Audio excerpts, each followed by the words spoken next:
Well, hello there, and welcome to yet another episode of a behind-the-scenes filming of an Ask Dr. Bitcoin clip that we're going to do today. I don't know how long we're going to be live, but you're going to see some of the production and some of the decision-making. The script's already written, but some of the stuff that goes on behind the scenes as we put together a quick clip.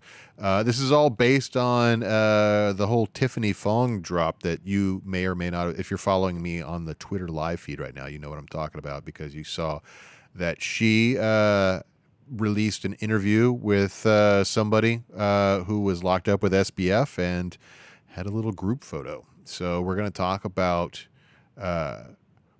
crypto political prisoners. We're going to talk about privacy in prison, and we're going to talk about that particular photo today on Ask Dr. Bitcoin. Stay tuned.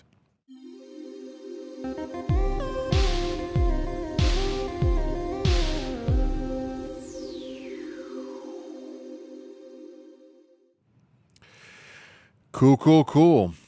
All right, so you got the script. Yes, I'm putting it in the teleprompter as we speak. So I had a little bit more time to work with it today, so should be less of a editing job for those for the editors after we're done today. So the B-roll that we're gonna get the photo of from Tiffany today. We're gonna get we can probably, like, for the editors, we don't need to roll it during the live, but maybe get like the editors. You guys can pull the kind of the intro clip and use it as B-roll of her talking about it while we chat.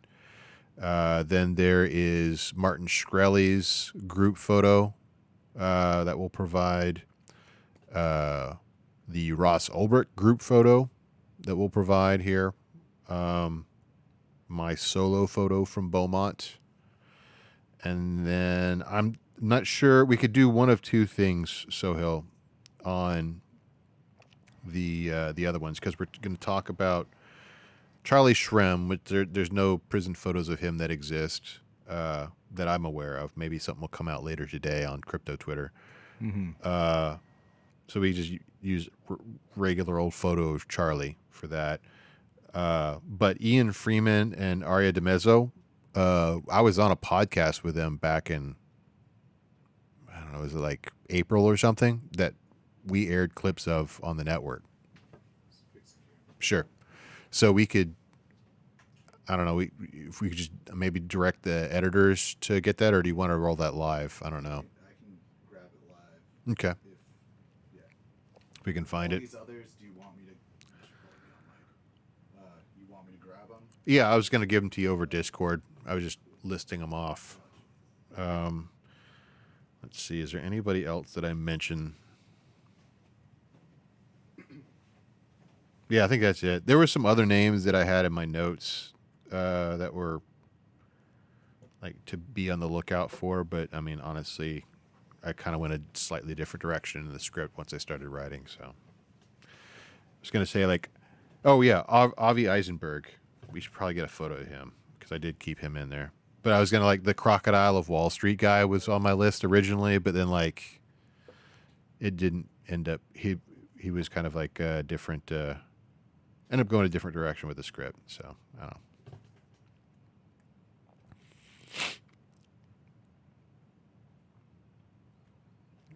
So let me grab these photos. I'm ready to go with whatever. Script's loaded up. Do you want me to give you the photos and videos before we start so you can roll them live, or what? Yep. Okay, let's do that then. So here is this.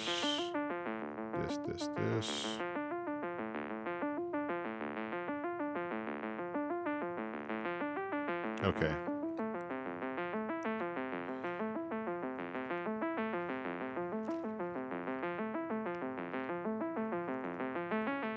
All right, so there's all the photos from the threads today. We'll probably want to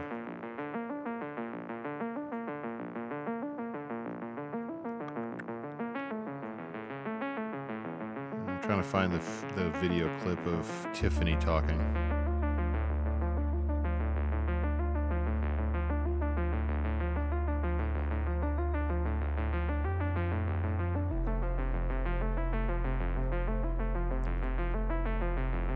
My mentions are kind of a mess right now.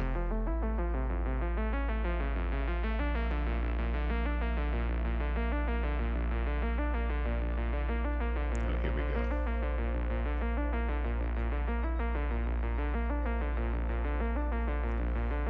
So this is, like I said, I don't want to run the audio from this necessarily. It's just the video that Tiffany posted where she was introducing the interview that she dropped and with G-Lock and the picture of SBF.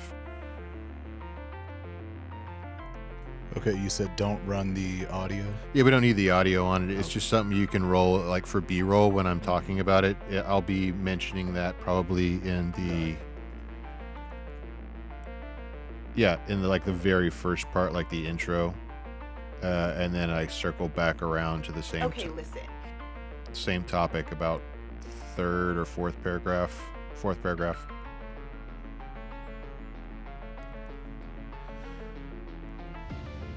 And let's see. Let me see if I can find Ian and Arya and myself all in one moment of video.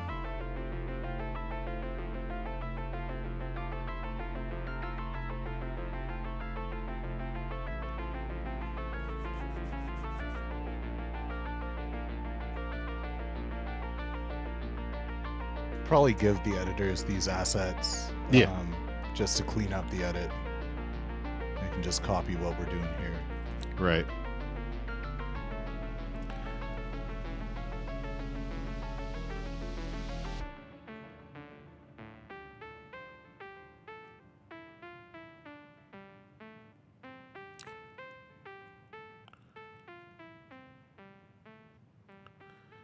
Really going back in the archives.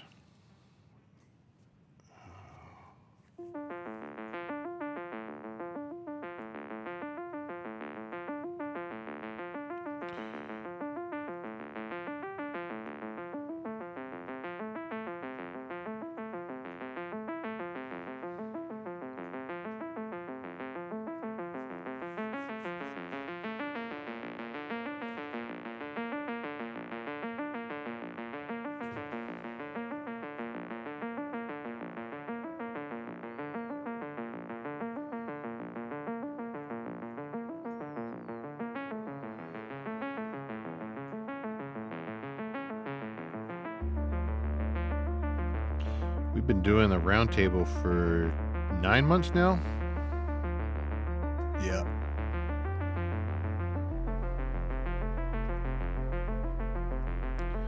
Tell you, this 9 months went much quicker than the previous. Let's see.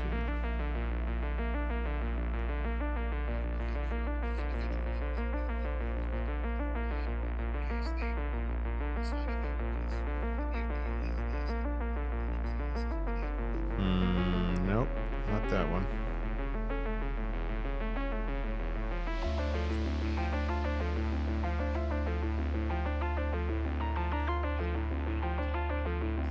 Oh, we only put out the side of the video where I was talking back to them. Oh shoot. Well, yeah, we'll have to think about how we're gonna grab that. But just, I guess we'll fix it in post. I don't want to, or like I'll find the video because I've got the source video on my Telegram channel, but it's like a 2-hour video. So like finding the exact moment. I don't know. Maybe I can find it. Let me see. Let me just see what we got real quick before I write it off.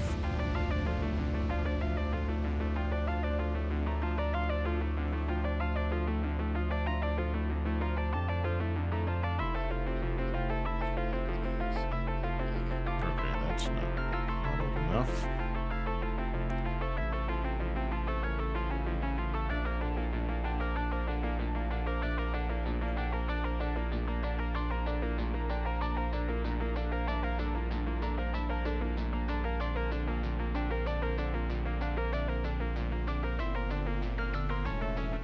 Getting there.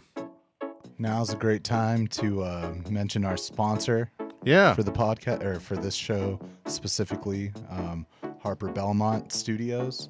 Check them out. Full service podcast studio based in Dallas. That's right. Also, open to more sponsors, perhaps. That's right. Harper Belmont's a great sponsor, though. As good as it gets.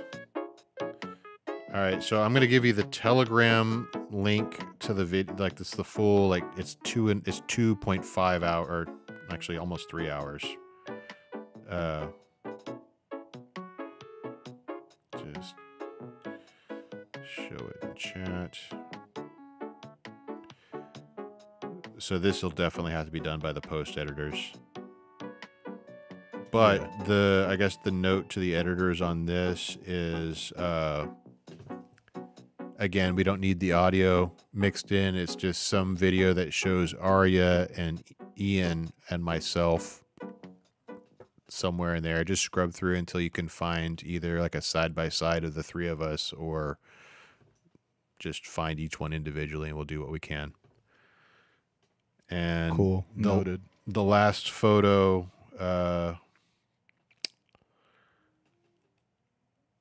probably just go with a headline for this one, because there's no real great photos of this dude.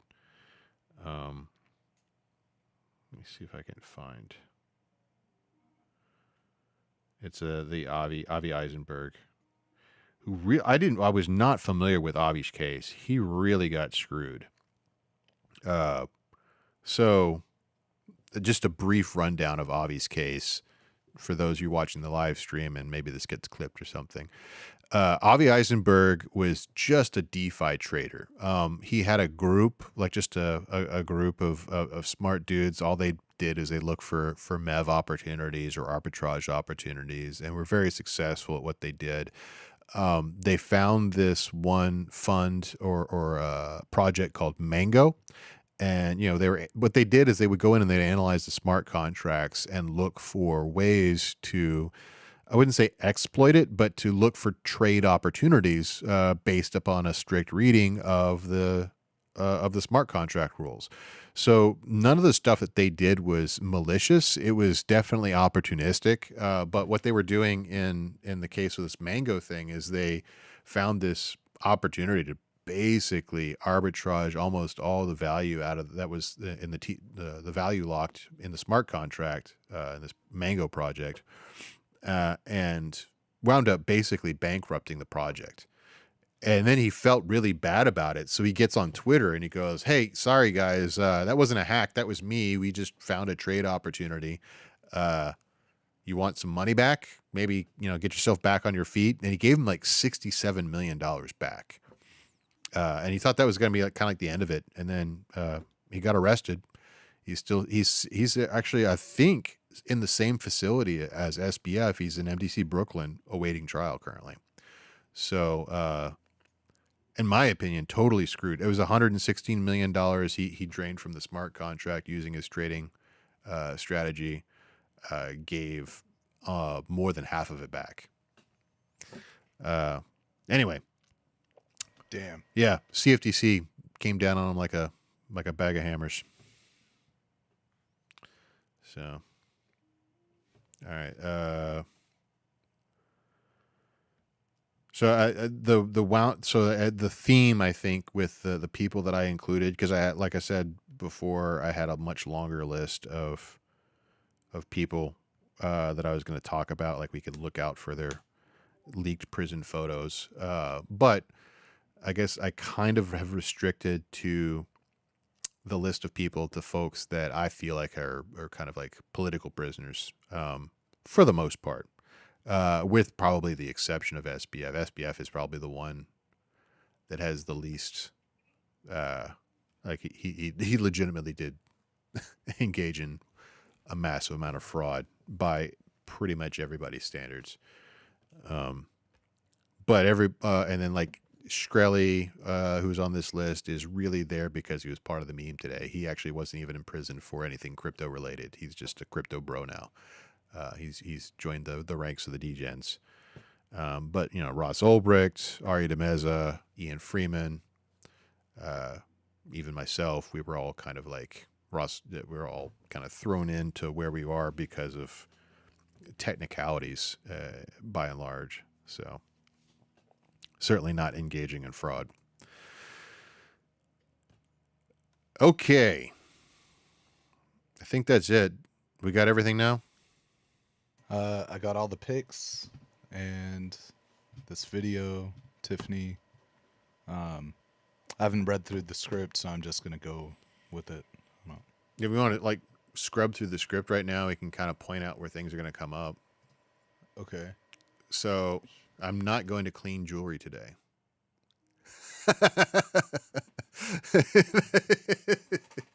That was fucking Damn hilarious. You're just going to see if I was going to run with it. Hello everyone. I'm Mark. So the probably going to use in this paragraph, like Tiffany's video as B-roll, and then maybe punch in on the SBF group photo towards the end of this paragraph or beginning of the next one. Okay. These are all editing notes. I'll try to do that while scrolling. But It's fine if you don't. I mean, like I don't know how you want to do it in there, so I was just making the notes. Okay. Okay. You just want to go for it through, and I'll see what I can do. Okay. Well, hello there. Mark Risen-Hopkins here, and today we're diving into a fascinating discussion that's been lighting up the crypto world. With Bitcoin's recent this is also another script. There we go. There's today's script. How's the font? That's perfect, yeah. Well, hello there. Mark Risen-Hopkins here for another episode of Ask Dr. Bitcoin. This morning, indie tech journalist Tiffany Fong dropped a bombshell with a leaked photo from Brooklyn's MDC featuring Sam Bankman-Fried, the founder of FTX. This rare glimpse inside the prison walls has everyone talking, so let's dive into the culture of prison and how the justice system treats political prisoners from the world of crypto. In the world of corrections, privacy is a multifaceted issue. Take the leaked photo of SBF, for example. Most of the faces were blurred out, highlighting the importance, I think, of anonymity. When I was locked up for crypto, I noticed a similar trend. Nobody wanted to be in pictures with me, fearing retribution from the Bureau of Prisons. It's a stark reminder that even the most innocuous actions can have unintended consequences behind bars. The reluctance to be photographed goes beyond personal privacy, though. It's about self-preservation. In prison, you're always on guard. It's constant fight or flight, and you're careful not to inadvertently implicate yourself or others in additional crimes. Keep your mouth shut is generally the rule. A simple photo can reveal more than just faces. It can expose contraband phones or other illicit activities captured in the background. It's a delicate dance navigating the fine line between staying connected to the outside world and protecting yourself within the prison walls. Now, while privacy concerns are valid, they weren't the main focus of crypto Twitter today. The thread was buzzing with other well-known figures sharing their prison photos. Martin Shkreli, otherwise known as Pharma Bro, is not a crypto felon, but a prominent figure in the crypto community now. He shared a photo of his group from his stint, boasting about his group's BDE. A mutual friend of mine also posted an officially sanctioned photo of Ross Ulbricht from Let me do that sentence again. A mutual friend of mine posted an officially sanctioned photo of Ross Ulbricht from pre-pandemic times. Ross is, of course, serving double life plus 40 for creating a crypto website. And this reminds us of the serious implications behind these images. As for me, I shared a solo photo of my time over in FCP Beaumont, the camp in South Texas. The culture of privacy there was quite strong. I didn't take any group photos while I was there. They were very much a rarity. It's interesting to see how different individuals and facilities approach this aspect of prison life. SBF's leaked photos aren't the only ones to keep our eyes out for, though. What about let me redo this sentence. I don't know why I decided to go off script randomly there. SBF's leaked photos aren't the only ones out there to keep our eyes out for. One more time. SBF's leaked photos aren't the only ones to keep our eyes out for, though. What with the government's extended Checkpoint 2.0 campaign against crypto, there's a long list of political prisoners to pay attention to. Take Ian Freeman, for example, who was sentenced for his involvement in laundering proceeds of an online scams via Bitcoin, or Aria DeMezzo, who received an 18-month sentence for operating an unlicensed cryptocurrency business. Both of these were members of the so-called Crypto Six and were politically targeted for their peer-to-peer usage. The DOJ's inflation of their offenses were pretty obvious to most critical observers. Then there's Charlie Shrem, who served time for his role on a Bitcoin exchange linked to the Silk Road marketplace, and Avraham Eisenberg, detained for allegedly manipulating Mango Market's DeFi platform. In each of these cases, they bring out a set of questions about the boundaries of legality of the crypto. Wow, I'm just making up words now. Let's go back to the top of this one, if you don't mind. Then there's Charlie Shrem, who served time for his role in the Bitcoin exchange that was linked to the Silk Road marketplace. And then Avraham Eisenberg, who was detained for allegedly manipulating Mango Market's DeFi platform. Each of these cases brings its own set of questions about the boundaries of legality in the rapidly evolving crypto landscape and whether their actions should have been criminal in the first place. Of course, we can't forget Ross Ulbricht serving double life plus 40 for creating a crypto e-commerce website in Silk Road. His story is a stark reminder of the severe consequences that can come from being early to an innovative space that comes under the crosshairs of powerful interests. As we keep an eye out for any of the leaked photos of these individuals, it's important to consider what they might reveal about the challenges and risks of those who operate in the crypto. Okay, let me try reading the words on the page. As we keep an eye out for any leaked photos of these individuals, it's important to consider what they might reveal about the challenges and risks facing those who operate in the crypto space. As we wrap up today's discussion, it's clear at the intersection of privacy, legality, and innovation, the crypto space is a complex and evolving issue. The leaked photo of SBF and others will likely serve as a reminder of the very real consequences faced by those who navigate this frontier. It's important for us as a community to stay informed and engaged on these stories. The innovators and fraudsters that capture the big headlines are lightning rods for discussion, but because of the bigger-than-life nature of their cases, it's easy for the rest of the community to say, that could never be me. It's only when you start looking at the cases in some of the lesser-known... I'm going to start it. It's only when you start looking at the cases of some of the lesser known when the pattern of, oh wow, this actually could be me starts to emerge. They not only impact the individuals involved, but shape the future of crypto and its place in the wider world. We should still aggressively pursue innovation, but we should What's wrong with my lips today? They not only impact the individuals involved, but they shape the future of crypto and its place in the wider world. We should still aggressively pursue innovation, but we should just as aggressively advocate for our fallen comrades in the space as they fall victim to being first or too fast. Thanks for joining me today on Ask Dr. Bitcoin. Keep questioning, keep learning, and until next time, stay curious. And the rest of that's just notes. Cool. Yeah, I think that's an easy enough edit and concise video. Cool. You did say Checkpoint 2.0. Did I say check? That's what was written, but I think that's what Yeah, it should be choke point. Right, but I think it sounds very similar. Let me we can re-say that. Re-say that part.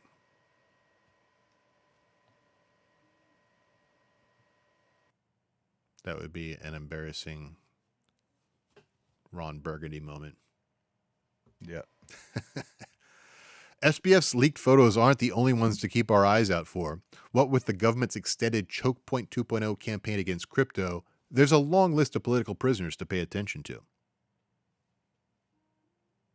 Cool.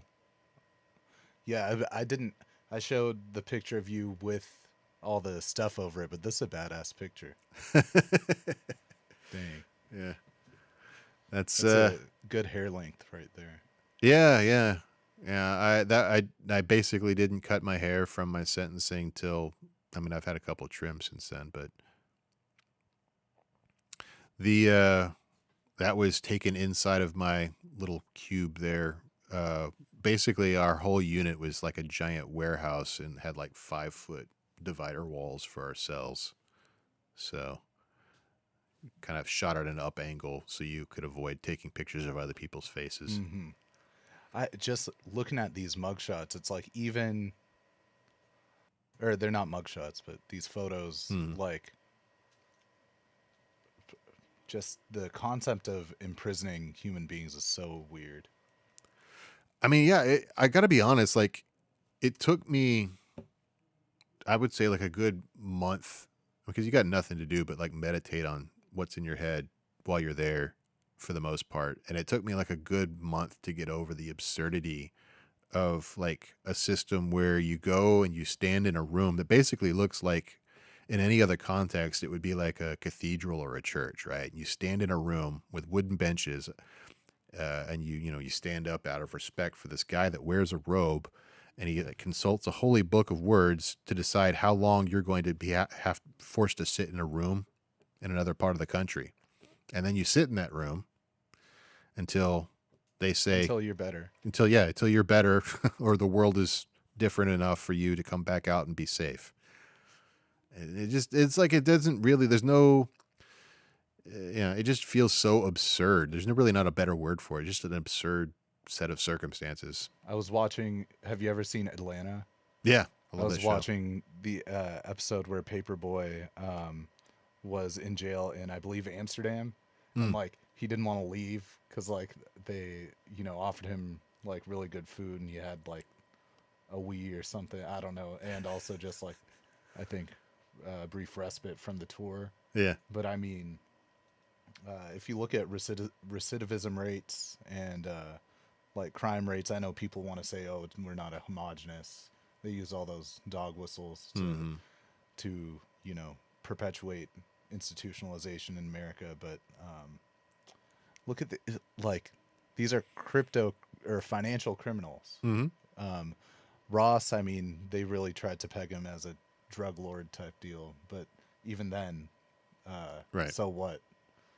Yeah. Uh, I mean, like most of the stuff that he was, responsible for trafficking, which he wasn't trafficking, he just made a website. 70% of the transactions on Silk Road were for a substance which is in almost all 50 states entirely legal. yeah, Weed. So, and a lot of like other. I mean, that's a whole discussion. sure. Yeah, yeah. Drug war is ridiculous, but like, that's I mean, to get away from crypto for just a moment since we're live and on the topic. I mean, like most of the people that I was locked up with are, I would call them drug war victims. Um, like because it's not, you don't tend to see the people who are actually like a just for a moment. Let's pretend like the drug war is an effective way to curtail what is a societal vice. Okay, for that moment and you say your goal is to put people who are trafficking in narcotics or scheduled substances in a locked up facility. The people who actually end up in a federal prison are typically not the so-called kingpins of crime. They are the crash test dummies, right? They're just the people that the kingpins made sure were able to get easily caught while the real stuff was happening. You Uh, learned some vocab in prison, didn't you? yeah, I sure did. Yeah. And then there's I would say a wide swath of a lot of the people that are there are on there what I would call fake crimes, both in the financial sector as well as the drug sector. So conspiracy is a big thing that I call a fake crime. It's just basically you were around a crime happening and you didn't narc on it. You didn't rat them out. Uh, and then another fake crime, which is a controversial statement, I think, is money laundering, because money laundering is just a legal term for wanting privacy, financial privacy, right? And it's something that a lot of blockchain-based products offer natively is financial privacy. So, like, I think there's some clips in the queue that from me and Joel Valenzuela from our discussion last week talking about Monero. Monero is a product that, by all legal definitions, does nothing but launder money because it offers complete privacy to all its users. So, I mean, in and Here's of itself, that's in my mind a fake crime. You're just saying don't track my money. So here's a little conversation, right? I mean, no matter what your opinion on taxation is, um, we've heard taxation is theft, Hmm. but you got to report money to the IRS. Are you saying you should be able to report it however you like? You don't have to say how you got it, Absolutely. Yeah. I mean, the but IRS doesn't even care, right?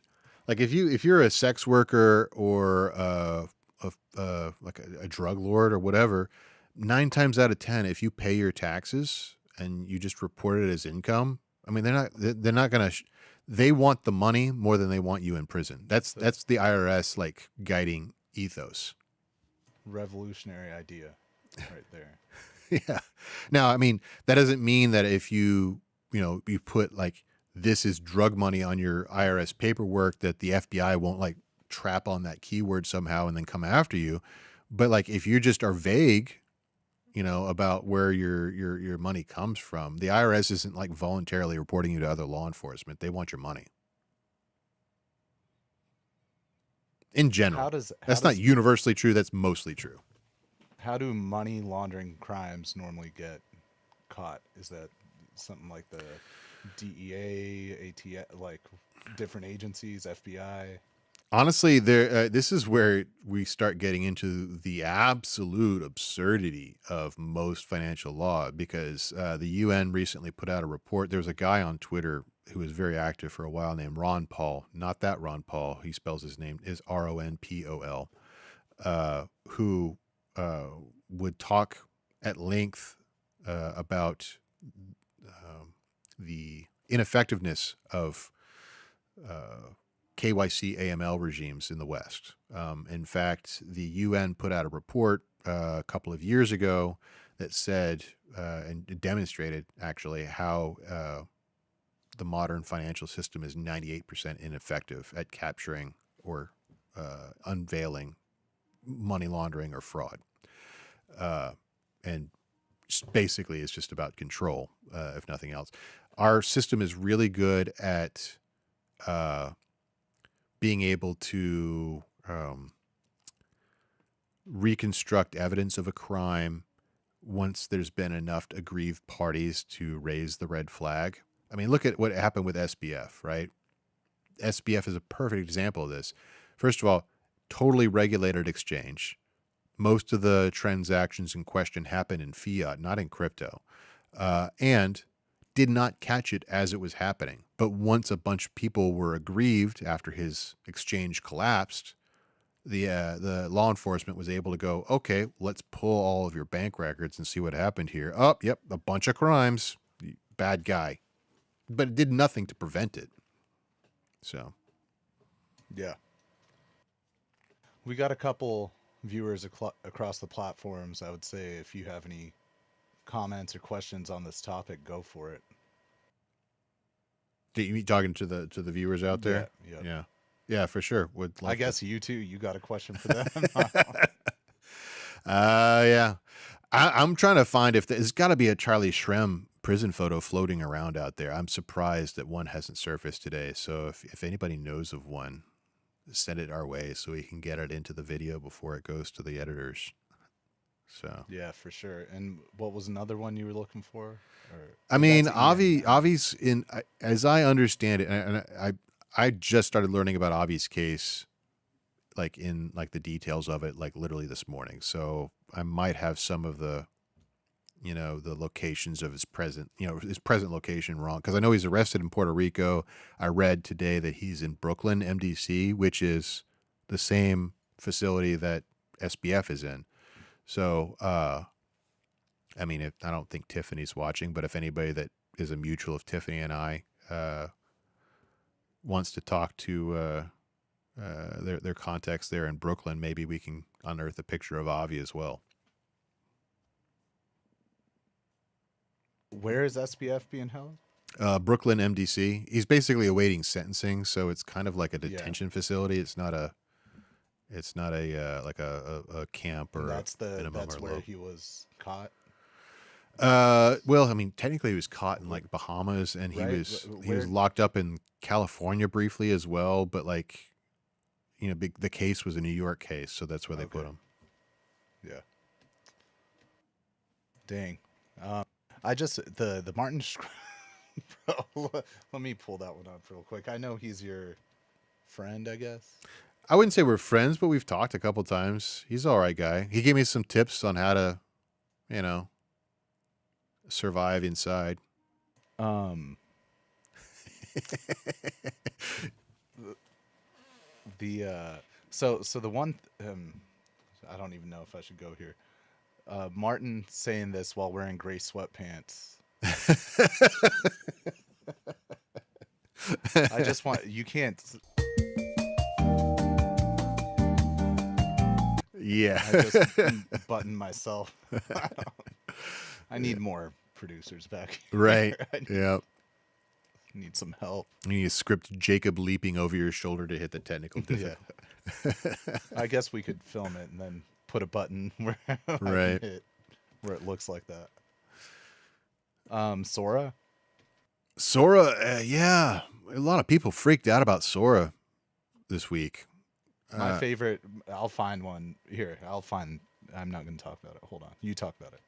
Yeah, no, I mean, I think it's interesting. I think the more you start to look at the clips, the more you see evidence of a lot of the I guess the hallucination issues. You look at the Asian lady walking on the rainy streets of wherever it is, the urban shot. Yeah, about halfway through the clip, you can see her legs merge together, and like the right leg turns into the left leg. So it still has some of those hallucination issues. It's not perfect. But I read a technical breakdown of what's different about this. And essentially, they're not just doing that kind of like electric dreaming thing that used to happen with the old TensorFlow algorithms, because basically a lot of the stable diffusion stuff is just a highly evolved version of what used to happen with TensorFlow. They're actually doing physics modeling on the back end, which is why a lot of the stuff has a far more realistic feel to it, because it's applying kind of skeletal structures and kind of an LLM AI version of mocap to the stuff before it renders it. That is cool. I assume because there were a couple others. Oh no, I'm thinking stable diffusion. Yeah, never mind. That's cool. Are you scared of it? No, that's the thing. I'm not scared of it. Like, I think it's interesting, and I think it's just I feel like it's the same thing that I've been saying all along. Like, look, people were scared of Photoshop. It was like, oh well, we're not going to know what's true anymore. I'm like, yeah, we'll probably figure out what's true. Actually, the one thing I stole this line from somebody else, so let me read it and attribute it to the source. There's this kind of anonymous crypto AI person named Suzuka on Twitter that I'm gonna struggle to find this quickly, but let me see. I reposted it on Threads, so the line was, oh, maybe the problem isn't that someone can make a funny video of presidents playing Minecraft using AI. Maybe the problem is that the most powerful and wealthy country on earth doesn't have any way to verify their press releases, perhaps in some sort of tamper-resistant log, which is a veiled reference, of course, to blockchains and NFTs. But why are we worried about what we can simulate with AI, which is inevitable and will happen regardless of how many pearls we clutch? And why are we not applying the technology that shows provenance and authenticity to official documentation, press releases, and videos? Yeah, the videos part of that is that's going to take time for people to come around to. The other stuff is easy, I think, to conceptualize putting on chain. Well, I mean, it's just the same thing. It's data. It's just a stamp, right? Like, it can even be steganographically encoded into the video. That's just hey, this was produced by this studio or this news organization or whatever. It's just a checksum. You go back to say, oh, this is the version of the video that we put out or whatever. So when it comes to AI fear mongering stuff or fear posting, about. So I have a lot of friends in the film industry, and you know, they acknowledge the whole point we make that people are scared of Photoshop, that you know, it's there. You got to evolve, learn how to use it as a tool, whatever. But what about there's 2 points: the point of it being trained on artists' work, and then the second point is it's going to outpace artists and is going to result in unemployment. I mean, in both cases, I say bring it on because I'm firmly in the camp that we're trying to build something which is an intelligent, sentient being, right? Uh, you don't say to a human being, learn everything you can about art, but don't watch a freaking movie or don't look at the Mona Lisa, right? You have to look at if you're going to learn about a domain of art, you have to look at the art. It's not, and when you ask Midjourney to recreate, hey, can you give me a version of the Mona Lisa that looks like a steampunk or whatever? Nobody's going. Yeah, but you're stealing revenue from the Louvre because that's their picture. No one's going to look at a Midjourney picture of Mona Lisa and not go to the Louvre if they were going to go to the Louvre to look at the Mona Lisa. Like that's not. There's no world in which those two things are competitive. And I think more so like, let's say you're an animator Mhm. and you have a job doing XYZ animations for a studio or for a YouTuber or something, and then Sora comes out and, you know, I agree with you with everything you're saying, but there's a whole other case that we're not talking about. Yeah, but I mean, like, so do we get upset because now we have WordPress and it put a whole bunch of typesetters from Gutenberg presses out of business? Like, no, we're happy Right. that it's easier to write things and disseminate it to a large audience. Like, this is I get what your point. I get your point. And I get the objection, and my rebuttal to that is art should. I actually had a conversation with this musician named Elliot Cole, I think is his name is. He's a composer. Let me make sure that I'm getting the name right. He worked with Free Rossdow on Ross Ulbricht's animation. He did the audio for it. He did the music for it. Yeah, Elliot Cole. And he literally put out a, you know, you gotta feel some pain to make some art. Otherwise, there's no value to it. Which to me feels like like that like the teenage sentiment of if I cure my depression, I'll no longer have my artistic muse. I'm like, no, you should take your medicine, right? You should treat your mental illnesses. You don't need that to be creative. Not every comedian is mentally troubled. I was just listening to Danny Brown say that, like, moment he sobered up, he got way more productive and better, and that whole thing is obviously a romanticization and a myth. But the thing is, if you are an animator and you do a certain type of work, and now it's easier for you to do that work, it's also easier for your studio to cut you out, and then you will need to find a different type of job, right? I mean, right, or that's how just it always works. I agree with you. I mean, like you're just like it's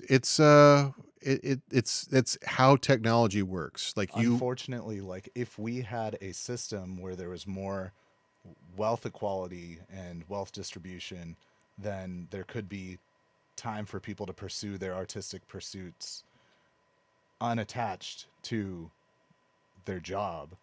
Mhm. But because I agree, like no matter how much ChatGPT gets better or exists, there's still gonna be a writer. There's still gonna be writers out there who like to write. Mhm. Same with a filmmaker or any type of artist. And even the animators, all it does is it lowers the barrier to entry for them to get between imagination and consumable product, right? And yeah, it also does that for everybody else, but that's a good thing. We should celebrate that. Like that's not a bad thing. Like it's it's not a good thing that you have to have a ton of drudgery and inartistic processes in between you and producing art. Like, Agreed. You're selling your creativity first and foremost, and if it's in that medium, then let it be in that medium and enjoy it. right. That's how I feel about like any of the AI like uh for music, right? There's a bunch of AI, and it's been here for years, but AI like mixing plugins and Mm-hmm. mastering tools, like phenomenal. Like utilize it and get your work out quicker, cheaper, uh, and to more people because it exists. I mean, even backing it up prior to AI, like there's very few, if any, artists and composers that actually take out a fountain pen and write the notes on physical parchment and then take it over to a symphony orchestra to hear if their music sounds good or not before it's put out on a consumable product, right? Most people do that. They shorten that whole cycle through technology by Yep. doing it on their computer somehow. Yeah. And that's not considered a bad thing. That's considered just a shorter circuit between creative impulse and iteration. So I want to show you this. This is, to me, it's hilarious, but it's also so indicative of like whenever there's always a pendulum, right? So whenever like if Sora comes out and you can have this like beautiful whatever you want, basically, there's always the other side of the pendulum. Yeah, I saw this. Yeah. Yeah, that was the You year remember ago. these videos? I do. They're hilarious. Yeah. Oh, I thought this was a before and after. Like No, it they would is. It stitch is. him Yeah, with it just doesn't Sora. have them side by side. Yeah. No, I saw that one. That's been going around. It's good. I mean, it does illustrate it. Um, that kind of goes back to the Suzuka quote. We should. I don't. If Will Smith is concerned that that's damaging to his brand, he should be in encoding some sort of blockchain signature into his social posts. Don't tempt him. Just don't tempt him to create content at all. Right. Stop, Will.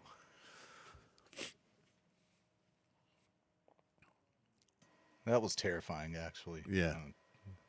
So is this. Cool. Yeah, I think this is the that's not even Sora. I mean, some of these are Soras, some of them are not. Yeah.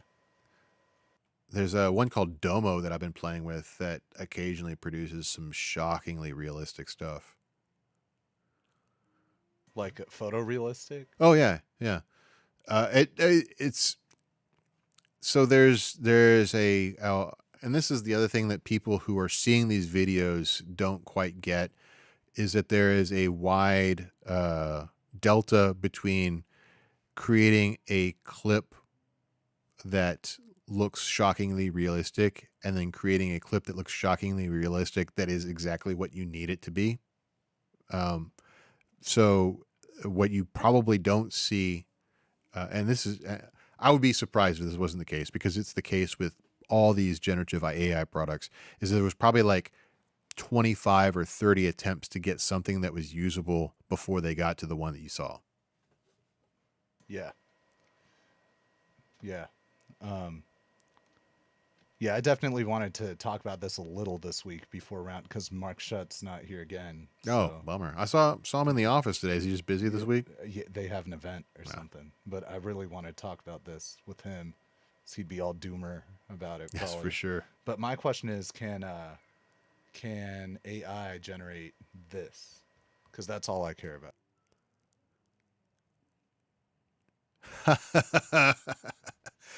If we can get AI to generate these, I'm happy. Yeah.